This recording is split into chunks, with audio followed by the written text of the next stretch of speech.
The Apple iPhone 16 Pro Max is bigger and more powerful than ever. It has a beautiful screen, an excellent camera array, and new camera controls that could change how you approach iPhone photography. Power and battery life both get a boost to make this the big screen smartphone of your dreams. Apple Intelligence offers some useful and intriguing features, but it's not yet the thing that will or should drive upgrades. Still, if you have been holding on to an iPhone 12 or 13 Pro Max, this is probably the moment for a big screen upgrade. Sometimes I wonder how Apple might say its next screen technology. Will it add duper to it so it becomes super duper Retina XDR display? I mean, it may have boxed itself into a corner, but Apple skirted the issue this year by leaving its iPhone display technology pretty much untouched. This is a giant screen 6.9 inches, achieved through a combination of a slightly larger chassis and pleasingly thinner bezel. There are more pixels than last year. The iPhone 16 Pro Max screen is 2868 by 1320, while the iPhone 15 Pro Max is 2796 by 1290. There's more pixels but not a higher density. This is still 460 ppi and so falls behind the Samsung Galaxy S24 Ultra's QHD Plus display, at least on the ppi front. Apple also didn't mess with the dynamic island, which remains a useful and fungible information peel in the upper portion of the screen. It houses Face ID, depth sensors, and a 12 megapixel true depth camera. The camera takes excellent selfies and is my go-to for biometric unlocking. While the display's core specs haven't changed, they are worth noting. It's a wide color gamut screen that supports HDR True Tone always on display, means you can see a less saturated version of your lock screen without unlocking the phone, 2000 nits of peak brightness outdoors, and Pro Motion. Speaking of which, everything I did on the iPhone 16 Pro Max looked fantastic. I don't even notice the dynamic island when it's inside one of my games, and streaming videos via the likes of Netflix tends to crop out the cutout. I know everyone wants to talk about Apple Intelligence, but it's the changes to the core iOS 18 platform that will have the biggest impact on your iPhone 16 Pro Max day-to-day use. Photos, for instance, has gotten a huge overhaul, and one that I'm not entirely sure makes it better. It's the situation of who moved my cheese, as many of your core features may have shifted or been replaced. The Photos app now defaults to search and collections, which might throw people who are expecting to see their photo library. Still, if they get used to using search for some natural language queries that yield useful image results, they might be pleasantly surprised. The iOS interface is now more customizable, and if you want, you can leave spaces in your app grids. You still can't place an app icon in space that, say, straddles two spaces in the invisible grid, but I think people will appreciate this new level of flexibility. Apple seems a bit obsessed with summarization. Summaries exist in writing tools and in the new Safari, which has a slightly hidden highlights feature. Look for a tiny hamburger menu on the left side of the address bar. You can use that to turn it on, and it will take, for example, a lengthy New Yorker article about Ronald Reagan and condense the thousands of words into a paragraph summary. Impressive. So I worry that such a boil down might leave out important nonsense. There's even a new passwords app that consolidates and surfaces all the password feature Apple has previously hidden in features like keychain. Now you have an easy to access app to manage sometimes confusing password and security word. One of my favorite new iOS 18 features is Math Notes. Inside Notes, you can scribble any question, and when you put an equal sign at the end of it, Math Notes automatically solves it and writes the answer in what will look just like your own penmanship. It's a smart bit of machine learning. None of this is as sexy as Apple Intelligence, but this and the myriad of other changes coming with iOS 18 might be more readily practical than what you can currently do with Apple's AI efforts. Apple's 13-year-old digital assistant has burst out of its floating bubble, and now when you summon it, takes over the whole screen. I switched between calling Siri by name and using a long press on the power button to call it, and each time the entire screen was encased in a beautiful multicolor glow. The display almost appears to flash when you press that button, and when you make your request, the screen pulses in response. Siri really seems more alive than ever. This, too, might be the most exciting part of the update. Apple Intelligence features that give Siri access to information about you on the phone to make its responses more contextually relevant are not here yet, nor are app insights that might help dig into applications to enable features and actions. Instead, we get a Siri that is somewhat better at handling the ahs and ums that sometimes happens when you are trying to craft a Siri prompt. I found that Siri can understand some confused talk, although if you are nearly incoherent, Siri will be lost too. Siri did well on some question and was effective at opening the FaceTime camera when I said I wanted to take a selfie. It also did well when I asked how I could share my Wi-Fi password, returning a concise step-by-step guide. One other nice Siri update is the text to Siri. All it takes is 3 taps on the bottom of the screen to open a Siri window in which you can type in your prompt. It's a nice, discreet way of getting the answer or help you need. Writing tools, which you can find when you type text in notes, emails, or messages, offers to make your writing better in a variety of ways. I'm a confident writer and communicator in email and messaging, so AI assistance in these tasks doesn't appeal to me. There are 2 millions who feel otherwise and may find these tools useful. I noticed how while writing tools offers to make your text more professional, concise, and friendly, it does a stellar job of never losing a misconstructing the meaning of your original text. Photos is where Apple Intelligence shines. The new cleanup option in Edit is effective at removing unwanted objects from phone. When I opened a photo and tapped the cleanup eraser icon, it immediately offered to remove a few people from the background of my photo. I wanted to keep them, so I choose an object I wanted to remove, drawing over it. Precision is not a necessity. I drew over parts of it and cleanup identified the complete object.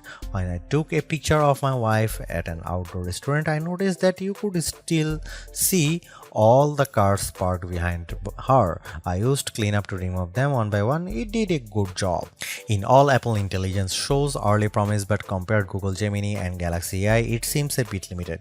Siri still doesn't have that open LLM feel where you could ask it almost any question or solve any problem. There is no AI image generation, not even the promised Gen emojis. It's still an English-only tool, and the promised third-party integration with ChatGPT and potentially Gemini have yet to materialize. It's a good effort, but this version of Apple Intelligence is not the one that will spark a billion upgrades. While Apple hasn't radically changed the iPhone's camera array, there are enough changes in hardware, software, and image processing, along with the aforementioned camera control button to make the imaging system feel fresh and new. On paper, we have just one notable megapixel upgrade, the 48 megapixel ultra-wide camera, which will not only improve wide-angle shots but has a measurable impact on macro quality. Still, even though Apple didn't squeeze a much higher pixel count into the main camera, it did upgrade the sensor and is promising much faster shutter speeds, and the autofocus is now enhanced with dual autofocus sensors. These are the kinds of incremental changes that should improve both the experience of using the quality delivered by the main camera sensor, but they are also hard to measure. More on that in a bit. The 12 megapixel 5x optical zoom is essentially unchanged from last year's iPhone 15 Pro Max. The biggest news here is found not on this phone but on its little brother, the iPhone 16 Pro, which also gets the Tetra Prism lens. Last year's Pro model was stuck with a just 3x optical zoom camera. Similarly unchanged is the 12 megapixel FaceTime camera on the front. Here are some camera samples of iPhone 16 Pro Max.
By every metric, the iPhone 16 Pro Max's new A18 Pro SoC is a beast.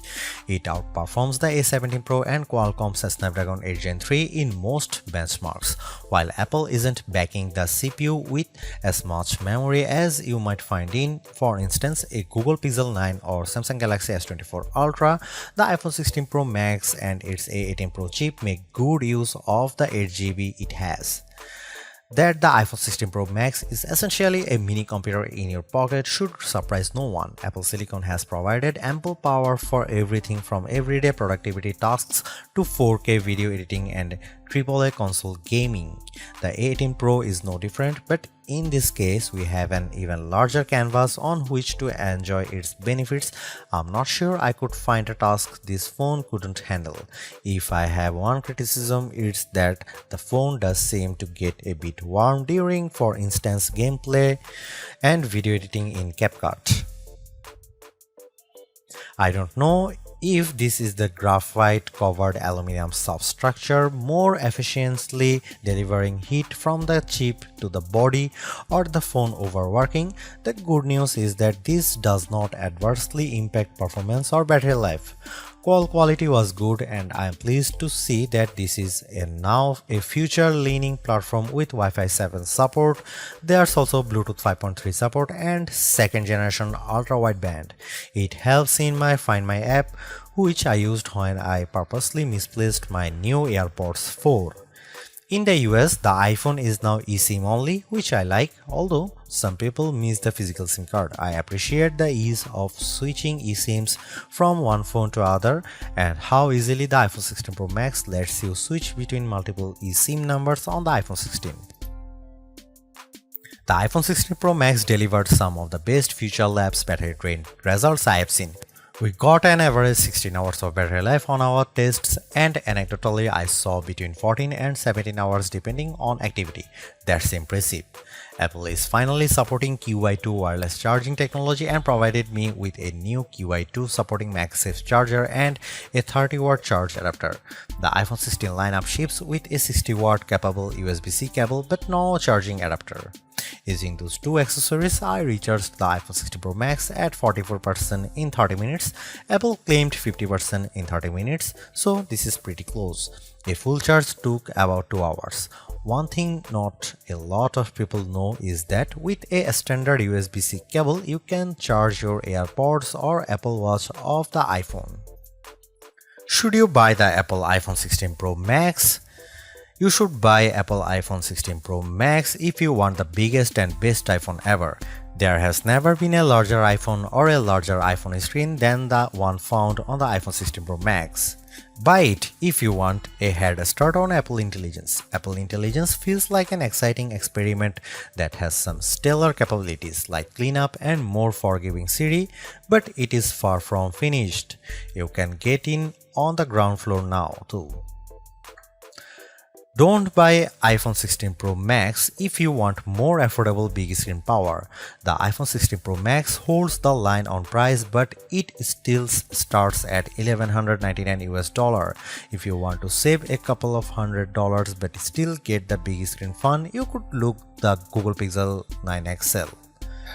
Don't buy it if you want more megapixels. While 48 megapixel is nothing to sneeze at, the Samsung Galaxy S24 Ultra offers a 200 megapixel main camera. The iPhone 16 Pro Max have everything we have come to expect in a year-over-year upgrade even without Apple Intelligence. The 6.9-inch iPhone 16 Pro Max have a slew of upgrades including a good battery life, outstanding photo and video chops and iOS 18. The iPhone 16 Pro Max are excellent phones worthy of a spot in your pocket if you can afford them.